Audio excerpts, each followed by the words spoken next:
Hello viewers, welcome to our channel. Manchu Manoj గారు ప్రస్తుతం అయితే మాత్రం వరుస సినిమాలతోని బాగా బిజీగా ఉన్నారు. మరి రీసెంట్గా మిరాయ్ సినిమాతోని బ్లాక్ బస్టర్ విజయాన్ని అందుకోవడంతో తన క్రేజ్ అమాంతం పెరిగిందనే చెప్పాలి మరోసారి. మరి ప్రస్తుతానికి అయితే మాత్రం డెబ్యూటెంట్ అయిన హేమంత్ రెడ్డి గారి దర్శకత్వంలోని మంచు మనోజ్ గారు హీరోగా నటిస్తున్న సినిమా డేవిడ్ రెడ్డి. మరి ఈ సినిమా అనౌన్స్ చేసినప్పుడే ఈ సినిమాకి సంబంధించిన ఒక గ్లింపర్స్ టైటిల్ని అయితే రిలీజ్ చేశారు. మరి దాంట్లో ఇంపాక్ట్ అయితే మాత్రం పీక్స్లో చూపించారనే చెప్పాలి. మరి తాజాగా రిపబ్లిక్ డే కానుక మరి డేవిడ్ రెడ్డి సినిమాకి సంబంధించిన కొత్త పోస్టర్ని అయితే రిలీజ్ చేశారు. మరి ప్రస్తుతానికి 2 సరికొత్త పోస్టర్స్ని రిలీజ్ చేశారు. రిలీజ్ అయిన 2 పోస్టర్స్ కూడా పీక్స్లో ఉన్నాయనే చెప్పాలి. మరి మంచు మనోజ్ గారు ఇప్పుడు వరకు చూడని లుక్లోనైతే మాత్రం మొట్టమొదటిసారి కనిపిస్తున్నారు అనడంలోనే ఎలాంటి సందేహం లేదు.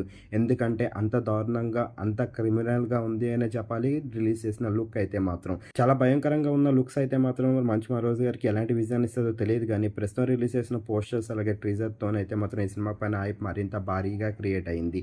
మరి ఈ సినిమా కోసం మీరేంటనుకుంటున్నారు? ఈ సినిమా రిలీజ్ మంచు మనోజ్ గారికి ఎలాంటి విజన్ అయిపోతుందని అనుకుంటున్నారు? కింద కనిపిస్తున్న కామెంట్ బాక్స్లో కామెంట్ చేయండి. ఈ వీడియో కనుక మీకు నచ్చినట్లయితే లైక్ చేయండి, షేర్ చేయండి. మరిన్ని ఇంట్రెస్టింగ్ అప్డేట్స్ కోసం మన ఛానల్ని సబ్స్క్రైబ్ చేసుకోండి.